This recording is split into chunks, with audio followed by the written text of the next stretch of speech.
भद्रं कर्णैभिः शृणुयाम देवाः भद्रं पश्येमाक्षभिर्यजत्रा स्थिरैरङ्गैस्तुष्टुवागंसस्तनूभिः व्यशेम देवहितं यदायुः ॐ शान्ति शान्ति Shanti.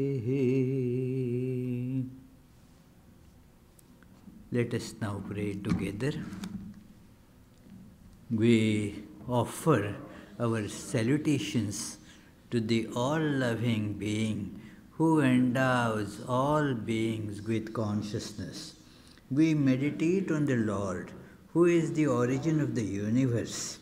Lord, thou abidest in all. Thou art all. Thou assumest all forms. Thou art the origin and goal of all. Thou art the self of all. Thou art existence, knowledge and bliss. Salutations unto thee. May the world be peaceful. May the wicked become gentle. May all creatures think of mutual welfare. May their minds be occupied with what is spiritual and abiding. May our hearts be immersed in selfless love for the Lord. Peace, peace, peace be unto all.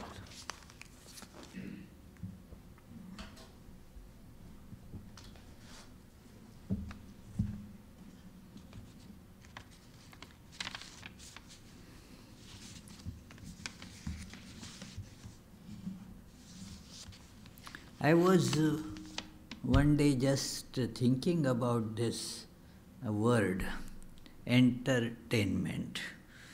And then some of my friends, like our Jim Melzer here, they are very much interested in wordplay. Charlie, they play on the words. So from them I also learned a bit about how the different words get combined. So, reading something, I was just got into thinking, what is this entertainment? What do we enter in? What is the origin of this word enter? And what is tainment? Because many words which are originally, there is a prefix and a suffix. So enter is a prefix. Is it a prefix or not? Sometimes it could be just one word. Because you see here we use the word postponement. In India, they use the word post as a prefix here. So they have preponement also. Preponement means when an event is brought before how it was earlier scheduled, we say that, well, the meeting was actually scheduled for Monday, but we have preponed it to Sunday. So it is now here the word pre and post, they are used as prefixes. Somebody was arguing with me that no, that is, the word post is not a prefix there. It is, the whole word is one, postponement. But then I went into the etymology of that and saw that actually post is a prefix there. Ponement is a word. In the old usages, you will see the word ponement means placement. So postponement means the placement has been deferred further. And then preponement. So is entertainment, what is the meaning of this word enter? And it has the connotations given, it came from Latin and then French, and both have pretty much the similar idea of entering, getting into, coming together. This is a connotation for this enter. And then tainment, what is the tainment? Again, tainment, this also is used in combination with many other words. Tainment, like contain, maintain, sustain, entertain. So, there are many tains also. So, what is this meaning of this word tain? It is to hold. It is to bind together. That is the meaning given of this word tain. So, entertain would be something like you go in and then you are held together there.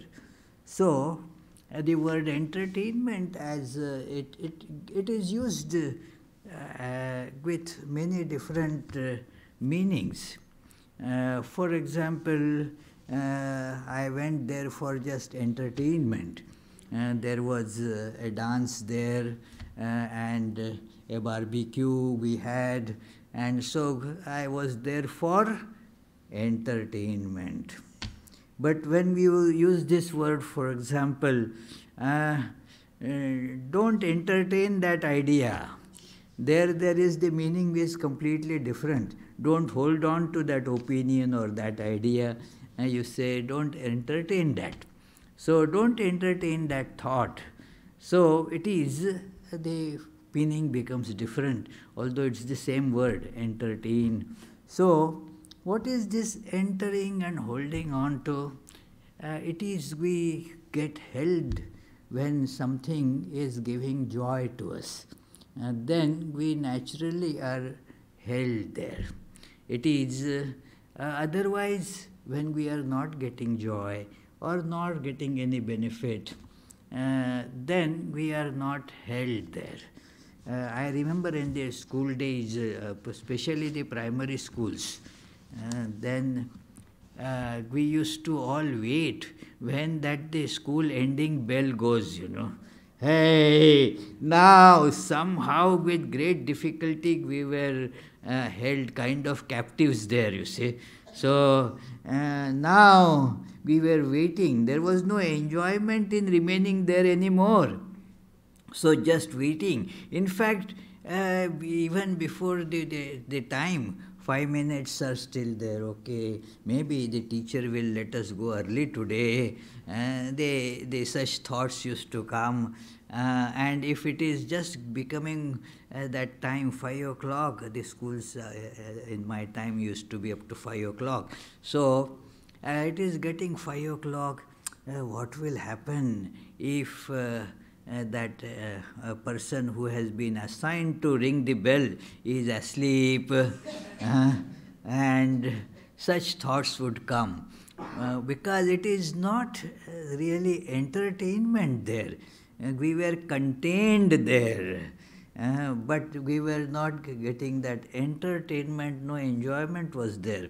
We were being held there, in a way captives by the whatever, that you have to go to school, you have to attend the school, you have to study, you have to do, so like that. So entertainment, as we think of this as enjoyment, getting happiness, so it is entering, getting in, and then we feel happiness. I was thinking about this, that it is the entertainment and happiness that we get is only when we enter in and not go out. What we feel many times, I am going for entertainment. Do we get really entertainment?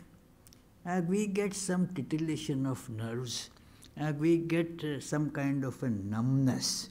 And then that's about it.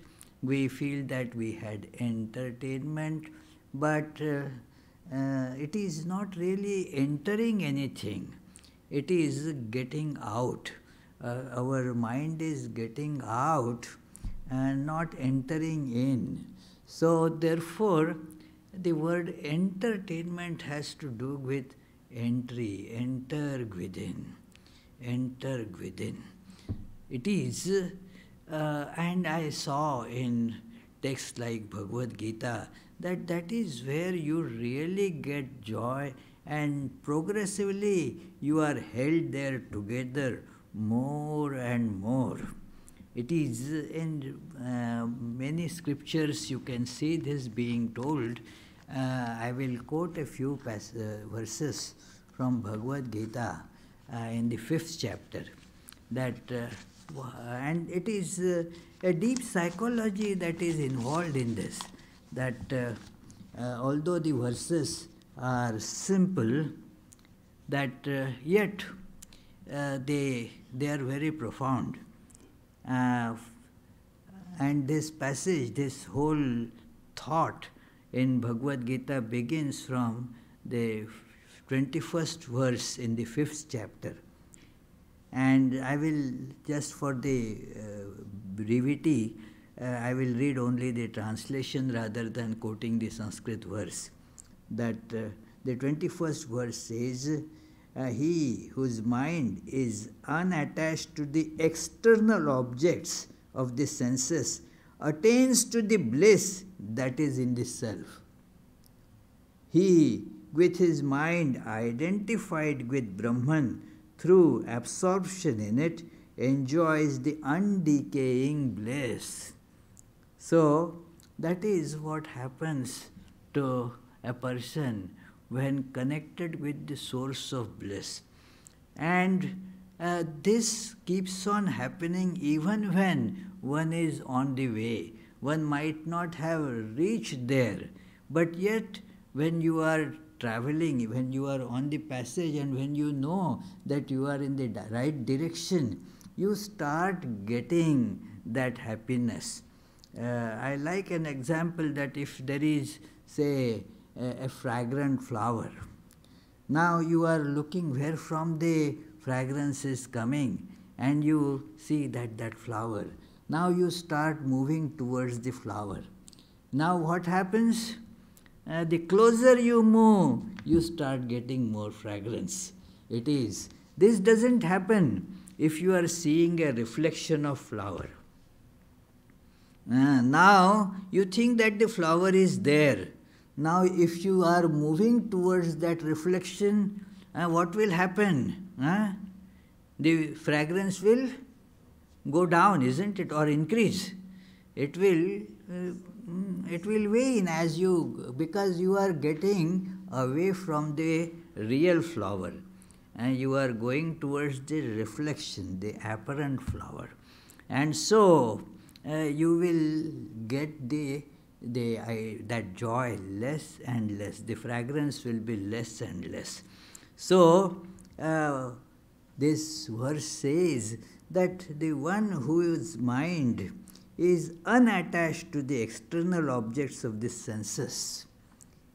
The external objects of the senses, they project the reflections of those things which we feel will be the source of joy. They are the reflections. And so as we feel that they are likely to bring me happiness, but as we get there and we see that there is no happiness, we get frustrated because there was actually no happiness there. This is an important thing that we have to see in our life, that let us go to the source. We all want happiness. Have we looked for the source of it? And then let us enter into that source and we will be happy. This entering and then holding on to it, entertainment. So this entertainment one gets, as this beautiful verse describes, that the person gets a very special kind of happiness. One may get some happiness by, say, eating a candy. But how is that happiness? It is dependent first of all on that candy.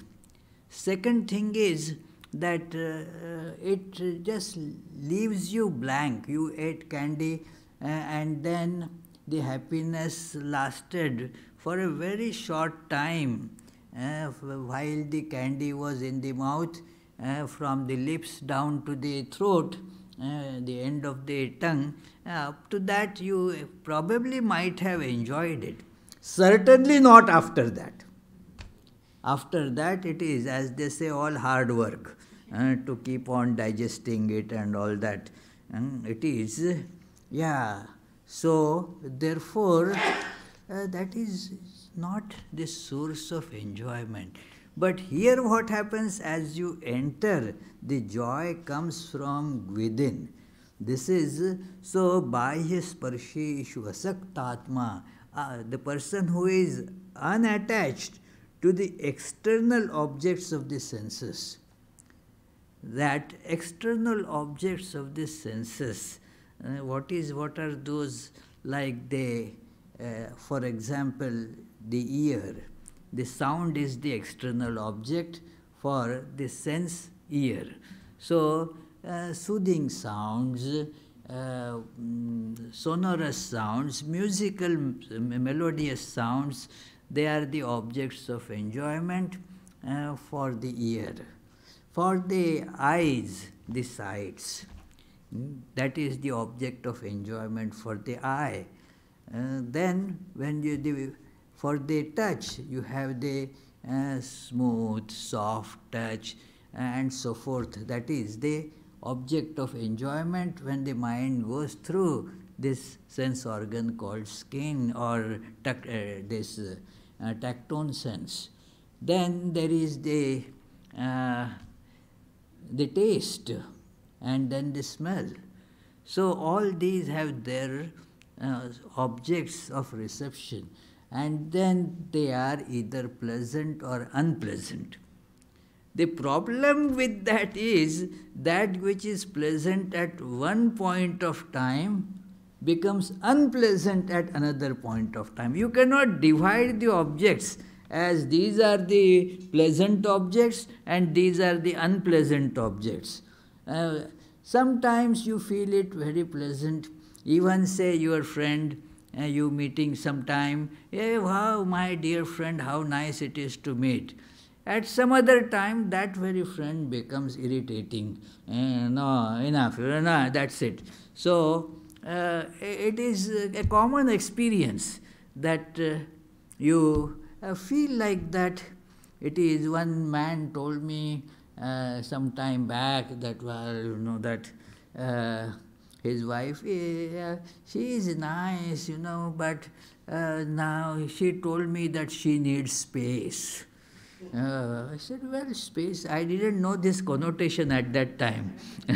She needs space. So, it means now that is not likable.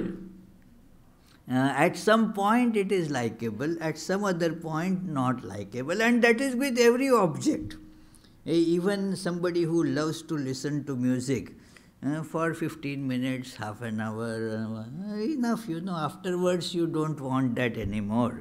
So, this is how the pleasant becomes unpleasant, unpleasant becomes pleasant. It is, the objects are not pleasant or unpleasant, how we look at it. And that is about every external pleasure that we can think of, every single. Because none of them has actually any pleasure. The pleasure is inside. The inside, the self gets reflected in all of them. So, all of them, for someone, may look like pleasant at some point of time. But when that thing discovers that it is only a reflection, that pleasantness gets turned into unpleasantness. It is for somebody, you know, for a human being may see that tadpole to be ugly creature, but then for another tadpole it may be very cute, you know, who knows, it is. Yeah, so it is, for somebody something is very sweet, nice to eat. I can give my example that when I see the hot green chilies, so good. But then tell to somebody else, no, take it. Yeah, it is a very unpleasant sight to Vishwanath, although very nice for Swami, it is. So, whatever is pleasant for one is not pleasant for other. But this source, this self, as we enter, there is this storehouse of happiness, wherefrom the happiness for everyone is coming out. And that being real, as one advances towards that, the intensity of happiness increases. So, these verses will keep on telling this, these 5-6 verses that I am going to quote, that Sukham Akshaya, unending happiness. One gets unending happiness. It is impossible in this world to even think about that with any object. Unending happiness comes to that person as the person enters in. Then that becomes truly entertainment, that you feel more and more and constantly happy. Your happiness is held there by contact with that which is actually happy. So, if not, the next verse says that enjoyment born of sense objects are indeed the sources of misery. They have, O son of Kunti, a beginning and an end. The wise person does not rejoice in them. The wise person would not go for that. Since most of us are not wise, we go for those things. And it is, a wise person means who sees them as the source of misery. It is to see that as the source of misery requires lot of introspection and looking, that examining our experiences. What happened when I ran there to get happiness? Did I get it? And the answer will come as no. What did I get? I got bondage. I got suffering. And I got so many other unwanted things by that. What happens with unwise people like us is that we forget this experience. And again and again we go for those objects for happiness. And at one point of time it becomes then addiction. Addiction means we have no control. Even though we know that it is not going to bring happiness, we are kind of forced to commit that action. Even though I know I am not going to get happiness there, but the habit has taken over. Now it is an addiction. And thus this becomes a situation where the disease has reached much what you call stage 4 or stage 5 thing. So now it requires a much bigger intervention to bring you back. So, but wise person knows that it is like the example of mouse, the mouse was caught in the trap. But one very kind-hearted member of ours let it out. Now what happened was nothing wrong with being kind, but then that fellow came in again. Naturally, it was, and it was wise. We again set up the trap, but now it was wise. It won't enter the trap. Because earlier it was seeing only the bait. Hey, there is the butter there, let me have it. But now it sees the butter but the trap too. So the wise is that, it is a trap. Every invitation for pleasure from these outer objects is a trap. So a wise person therefore does not go out but enters and gets held there, entertainment. So otherwise it is the problem that we all face. We get the sufferings, and that word is so important, dukkha yonaya, that all these pleasures are sources of suffering, the matrix of suffering.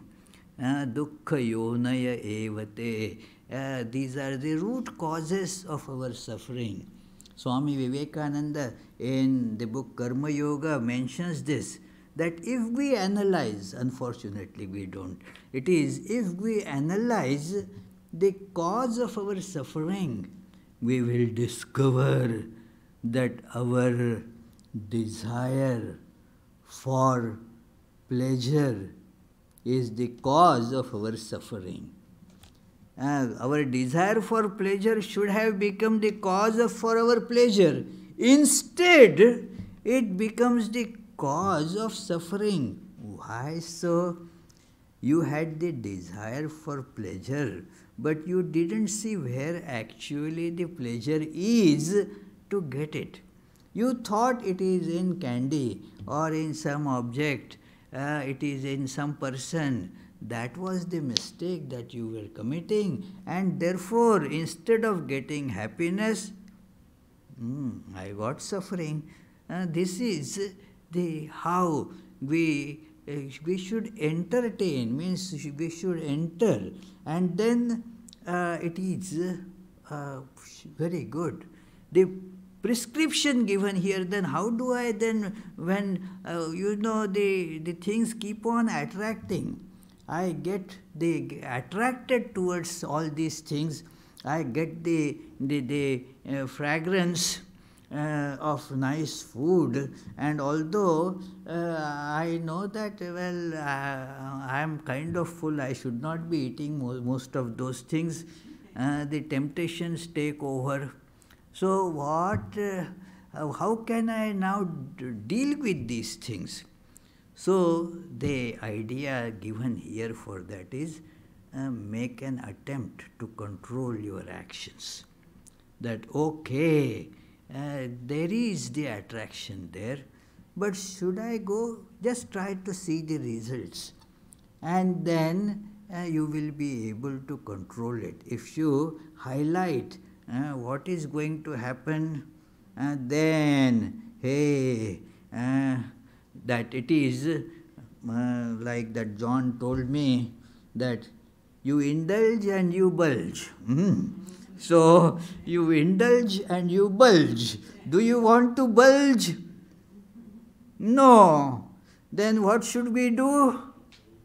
Don't indulge. It is.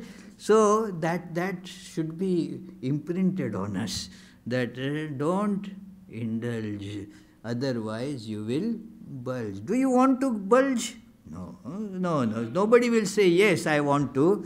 But, wherever. That's true. It is. So, therefore, this verse tells that forbear. The attractions, repulsions will be there. Those things will attract you. Forbear. Do not, yield to it. The secret is not yielding to that attraction. The attraction is going to be there. You have the sense and the sense organ. The sense organ and the object of it. So there will be pleasant and unpleasant signals coming from it. But do not yield to it. Practice, and practice gradually increases our strength. As they say, whatever muscle you give exercise to, that muscle starts getting more and more strength.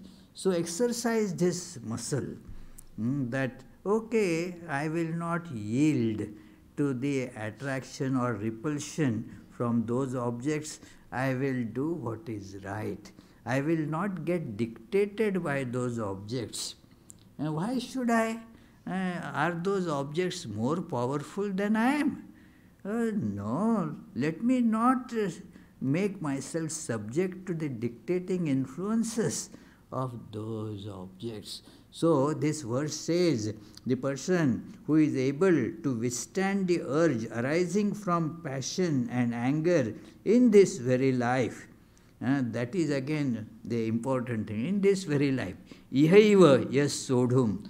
It is not that sometimes they say, one of our members was telling that, okay, take away my 3 birds.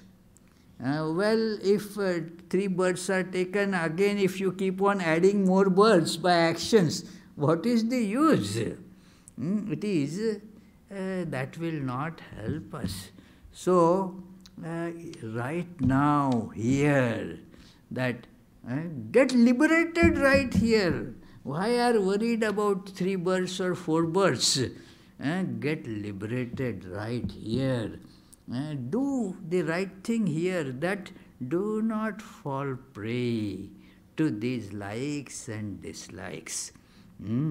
These, because they come in another verse that I am not quoting here, that it is called Tauhiyasya Paripanthinau, that these likes and dislikes, they are like the robbers. If you succumb to them, they will snatch all your wisdom. It is, so therefore one has to tayorna vashamagachet tauhiyasya paripanthinau. Don't get in the clutches of the likes and dislikes. A life has to be led, a human life has to be led on the basis of what is right and what is not right, not on the basis of what I like and what I don't like. It has become a curse, I would say, on the modern life, and somehow that it has been propagated. No, let people do, whatever they like, let them do. It is not at all a correct thing to allow that. You may like many things and they keep on changing, but the decision that you make based on that liking stands with you for a long time, maybe forever. So therefore, don't make a decision on the basis of what I like or what I dislike. It is make the decision on the basis of what is right, what is beneficial, and then you can execute that decision that can certainly keep on benefiting you for a long time. So this is, so he says, the one who can control those tendencies to succumb to these attractions and repulsions, that person can now have the chance of entering and entertaining. That entertainment will be available for that person. Otherwise, in the name of entertainment, suffering will be inflicted. As such, suffering is bad, but it is worse when it is you buy it in the name of entertainment. It is poison is bad, but when you buy it in the name of food, it is much worse. So something like that, you buy misery in the name of entertainment. So it is, one has to see that. The next verse is, it gives the how a person, as one goes in, what happens? Yontas sukho antararamas tathantar jyotirevayah sayogi Brahma Nirvanam, Brahma Bhutodhigacchati. Sorry, I've got tempted by reciting the beautiful Sanskrit verse.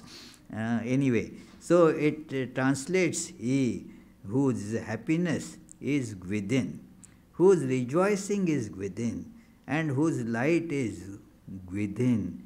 That yogi, that person is called here yogi. That yogi established in Brahman, this supreme, blissful, non-dual, all-pervading reality that attains the mergence with Brahman. You do not then get happiness. Initially you get happiness by the approach, but then what happens? You become happiness. You and happiness are no more separate from each other. You become that divine principle, the source of all happiness. So, this is, there are more verses that illustrate this, but I will, that quote from Bhagavad Gita, I will stop here. But we have to keep on exercising this. Religion is all about practice. So, the more we practice, the more confident we become about it. Anything, like one gentleman, he was doing some repair work and took long time and made a few mistakes, had to again and again do it. And then when I said, oh, you took such a long time, Swami, next time I will do it in 10 minutes. Yeah, well, because now you have got the experience. So, as one practices, initially it feels hard. How can I resist these temptations? But when one practices, you see that it becomes easier than what you thought. There is a saying in Bengali that no difficulty is as difficult as you thought, and nothing is as easy as you thought. So both ways it is there. So therefore, do not get just into the thought, no, it is too difficult for me, maybe I will practice in the next birth. This birth anyway I am old, so maybe next birth I may try to do it. Swami bless me that in the next birth I will do it all right from the beginning. Next birth I will become a Swami. And then said, well, is that a guarantee that even if you become Swami, you will get it? Becoming Swami, what is there? It is, but more important thing is not to that becoming Swami, but becoming a God-realized soul, becoming a truly entertained person, you say. That is most important. And this idea you will find in across all different disciplines, across all different religions. Therefore, I have chosen to quote, after quoting from Bhagavad Gita, a wonderful passage from Thomas A. Kempis, the celebrated Christian saint, mystic, whatever you would like to call. That book, Imitation of Christ, is just next to Bible in its esteem. So, this is from the first chapter of the second book that I will quote a few lines. That it's a whole passage is on that, but I won't quote the whole thing, but please try to read that. It is so illuminating on this particular topic, entering. He says, and I am quoting, turn then to God with all your heart.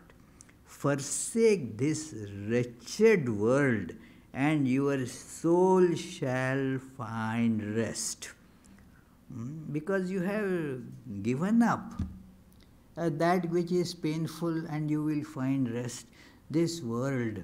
On one of the verses that I quoted, Shankaracharya's commentary says that, remember, in this world, many will contest this, why Shankaracharya says like this. But those who dwell deeply onto this, they will say that's the correct thing. Shankaracharya says, in this world, there is not an iota of happiness. So, here he says, forsake the wretched world, and your soul shall find rest.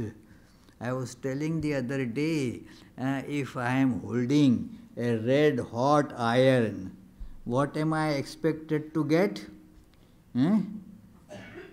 Happiness. I will get burnt. So this world is like that red hot iron. I am suffering because of that. There is nothing else in this world.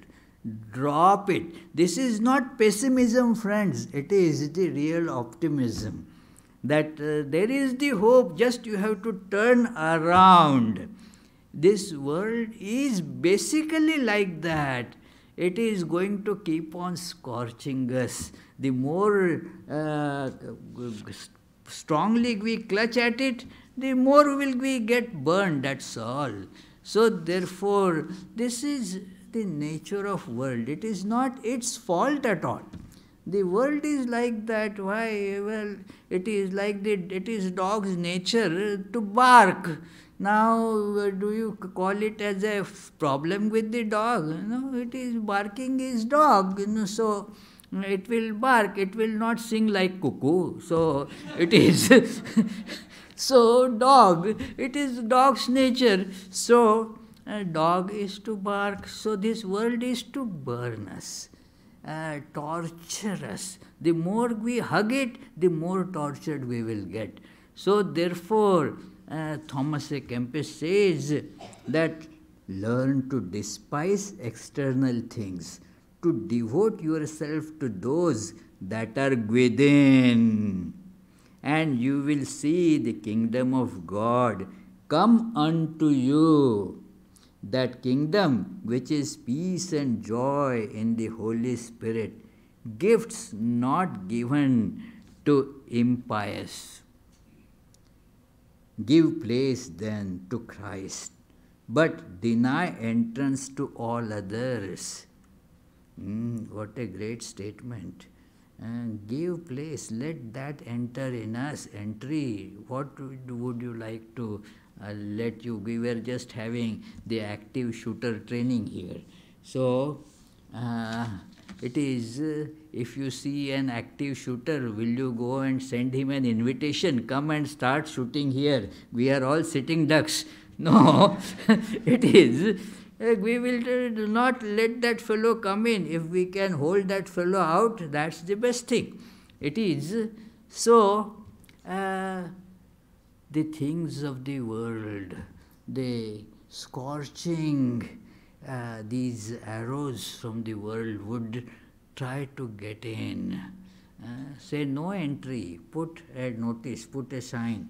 Yatishwaranandji mentions that in the book, that when such things try to make entry into your spiritual life, put a sign there, no entry, restricted entrance, only for Jesus Christ, only for such holy influence, that my door is open. It is. And then he says, you have here no lasting home. Let us remember, everything in the world comes and goes. This is not our home. That is actually the original idea in that Jewish thought, that this, unless you are living in Israel, you have to think of yourself as being in exile. But that Israel is not a particular place in the earth, it is the place where God dwells.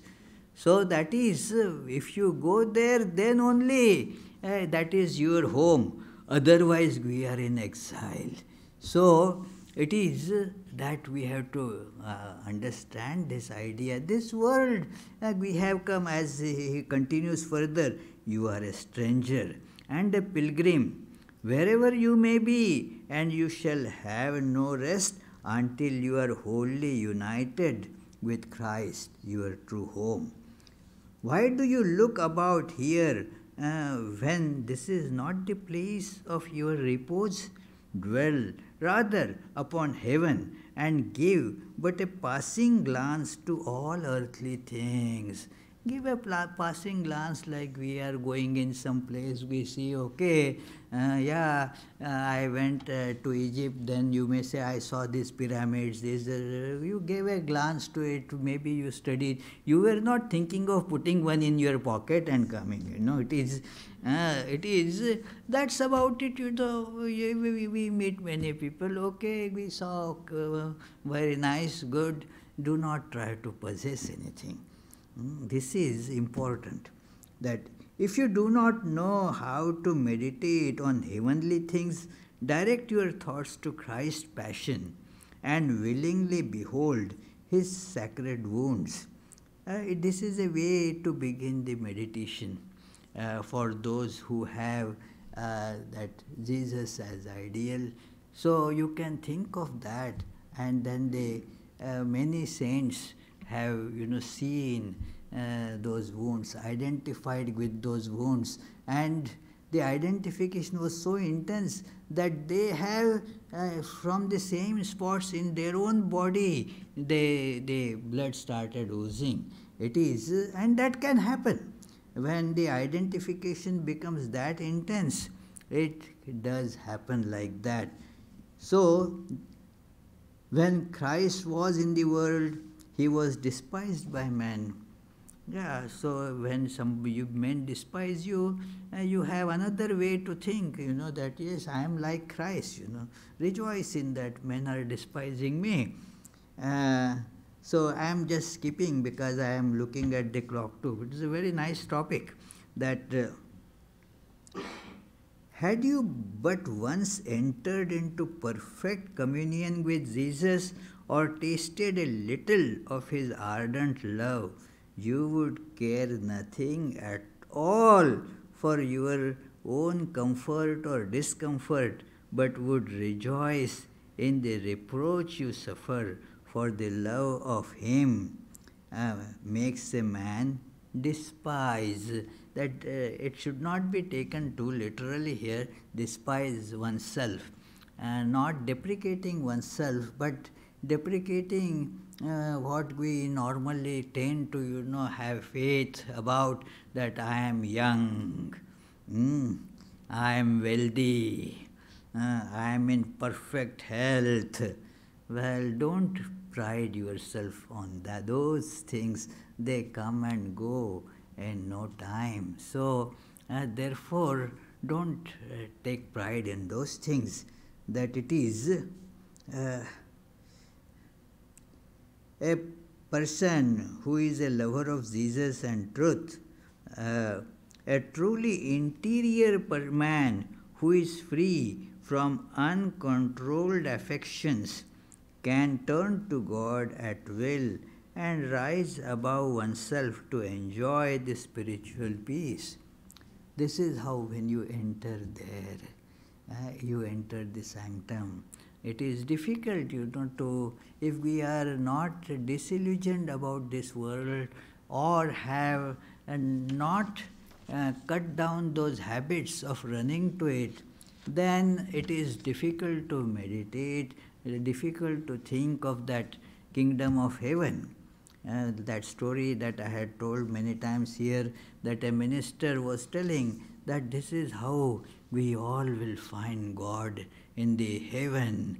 I am sure you all would like to go to heaven, isn't it? Please raise your hands who want to go to heaven.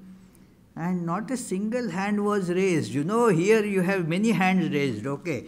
But that minister found not a single hand getting raised, and said, hey, you don't want to go to heaven? And somebody told, well, eventually we would like to go, but we thought that you are asking right now. And right now I don't want, right now I am thinking that should I go to Starbucks or Dunkin' Donut. So it is, right now I have no idea of, no desire to go to heaven. Why postpone? All this will just fall off in no time. Just right now let us go to heaven and not some other time. It is, had you but once entered into perfect communion with Jesus or tasted a little of his ardent love, you would care nothing at all for any other thing. It is, that is how Swami Vivekananda has conditioned that, well, nothing, all he got with Sri Ramakrishna. So he came again, Sri Ramakrishna drew a picture of a peacock that came, that was given one day some opium. And then next day the peacock is right there again to ask for opium. So that love of Sri Ramakrishna kept on bringing them together more and more. And Swami Vivekananda mentioned that that is why we never found a love of that type anymore. Even our parents never loved like that, that the love that we found with Sri Ramakrishna. So this is, the love and joy actually go together. Love and happiness. When you see somebody whom you love, then you feel happy. So it is, therefore, whatever you like and you get happiness from it, you say, I love it. So that is the idea that God is the only thing that we actually love. So then he says here that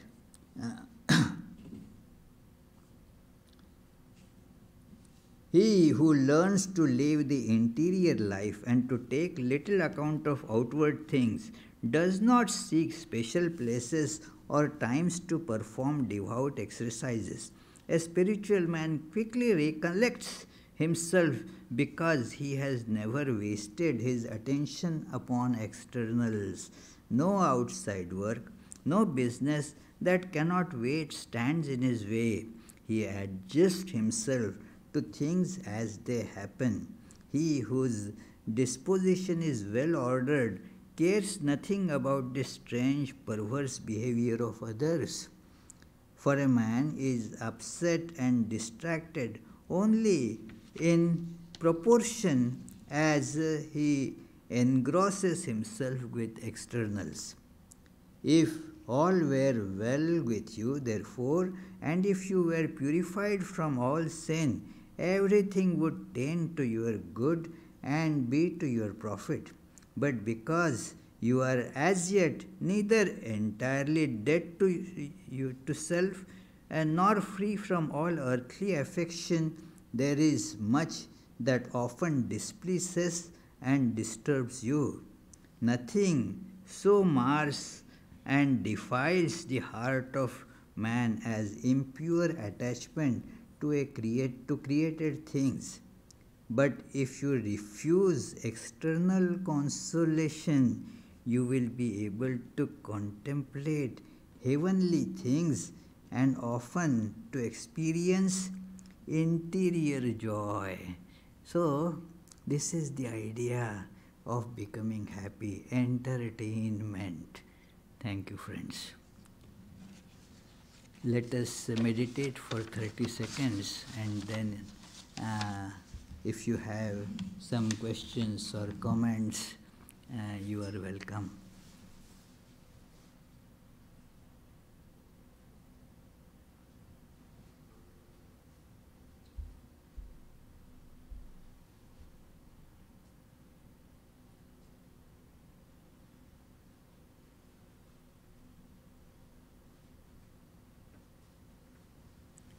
Yes, please. Okay. Let John first, then Carol. Oh, gentlemen before ladies.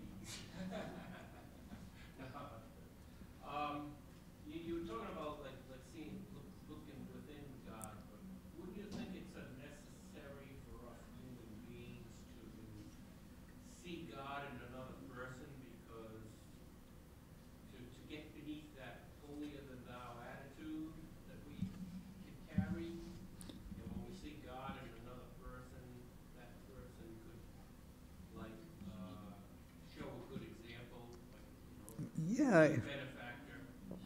it is always helpful to see God in another person, because that is the truth. You are not seeing means you are not doing something, some favor to that person. But that person is in actuality God. So by seeing God in that person, you are seeing just the truth, and that seeing the truth will make you feel happy and blessed. You will be entertained by that. It is so, certainly it is both has to be practiced, seeing God in one as well as seeing God in another. When you see God in yourself, that will make you feel more self-confident, and that sense of being depressed, or those thoughts that I am like this and that just keep on crying, that will go away. But you see God in yourself, automatically will make you see that that same God is not limited to just me, that God is everywhere. So that God is in other person also. So both these things have to be practiced. You are right. Yes, Carol? I just wanted to mention that Jesus hanging on the cross, as the the Roman Catholics still practice, is a thing of the past, because Jesus did ascend. And what did he ascend to? As I see it, he went back where he came from, to his Father. His Father being God, God being the creator of all creation, and he loves his creation, as we all love what we create. And he does not wish upon us suffering or hurt or limitation. And our heredity is of that source if we are products of that creation. So, um, suffering, as we're trying to avoid in your talk, is not something that comes from God, where Jesus went back to, which he tried to explain to everybody that despised him. But in fact, it is something we train for, being challenged ourselves probably. Anyway, this love that God has for his creation is immutable. And the suffering comes from man's inventions. Everything, as you said, everything external to our true being, I see as being man's inventions. And they're the ones that cause the suffering, because we don't understand them.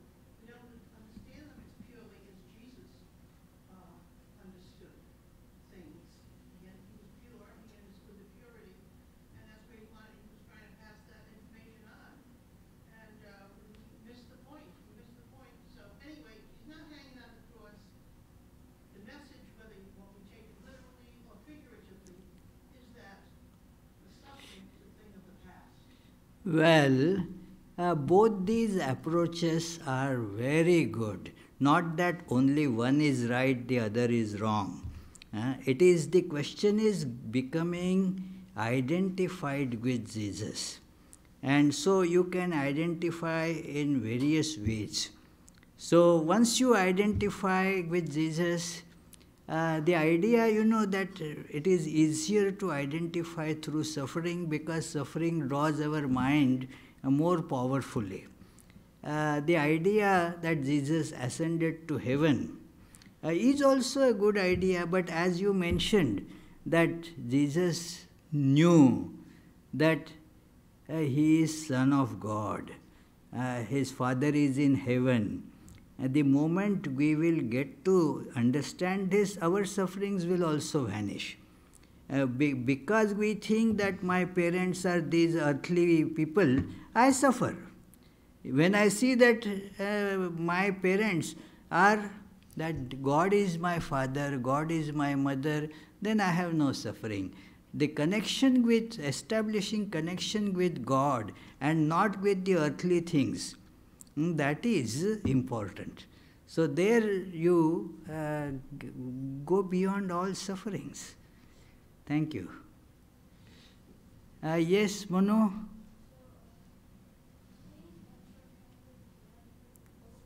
Pardon? You have to speak a little loudly, brother.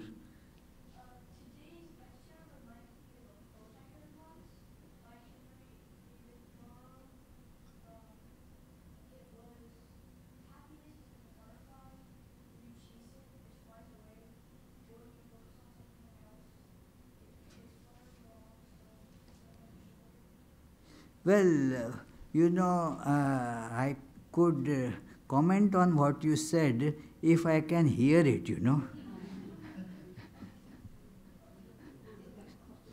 You stand up and speak loudly. Don't get scared of what other people would think of you.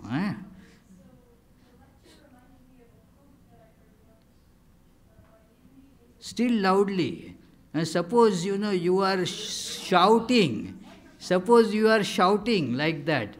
Well, you speak from there, no problem, but speak loudly. He is bringing a microphone for you. Okay. Hello. The lecture reminded me of a quote that I read once by Henry David Thoreau, which was, "Happiness is like a butterfly. If you chase it, it flies away from you. But if you ignore it and focus on something else, it flutters along slowly to sit on your shoulder." Well, that's a good quote, yeah. It is true. If you don't run after something, then you will certainly start getting, it is, one has to thoroughly understand the Thoreau's quote, Very good. I sort of related it by, you said that whenever we seek out pleasure in earthly things, we never get it, but if we introspect on ourselves, we find happiness. Correct, very correct, yeah, very correct. So just like that, Yeah.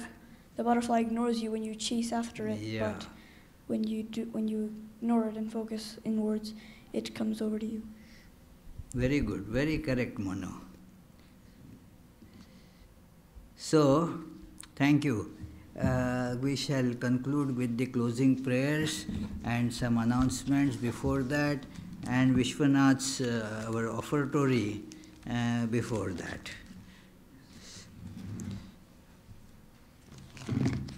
So,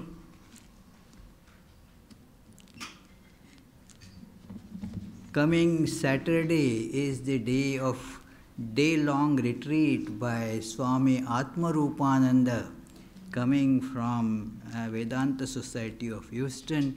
He had given 2 retreats here previously. Wonderful, his retreats are so good. He could not come for many, many years now to give a retreat because he was in India. So he has come back about a year ago or less, and now he is coming to give a retreat here. So you can still register, although the concessional registration time is now over, but doesn't matter, it is not much, just $10 extra. So you can register in the office or on our website. So that is, and then he will be giving the coming Sunday lecture also the topic is who and what is God. So, there will be a music concert following that by Phil Scarf, a saxophonist who plays the Indian ragas, Indian melodies on this Western instrument. A wonderfully skilled saxophonist will be accompanied on the drums, tabla, by Nitin Mitta. So please come for that as well. The other programs during the week, Tuesday and Friday, classes at 7:30 p.m. will go on as usual. Tuesdays, the topic is Sri Ramakrishna and his divine play. Fridays, it is Shvetashvatar Upanishad. So now I will conclude with the closing prayers, then there will be Arati and the delicious soup supper. May the Divine, who is Father in heaven of the Christians, Holy One of the Jewish faith, Allah of the Muslims, Buddha of the Buddhists, Tao of the Taoists, Great Spirit of the Native Americans, Ahur Mazda of the Zoroastrians, and Brahman of the Hindus, lead us from the unreal to the real, from darkness to light, from death to immortality. May the all-loving being manifest himself unto us and grant us abiding understanding and all-consuming divine love. Peace, peace, peace be unto all.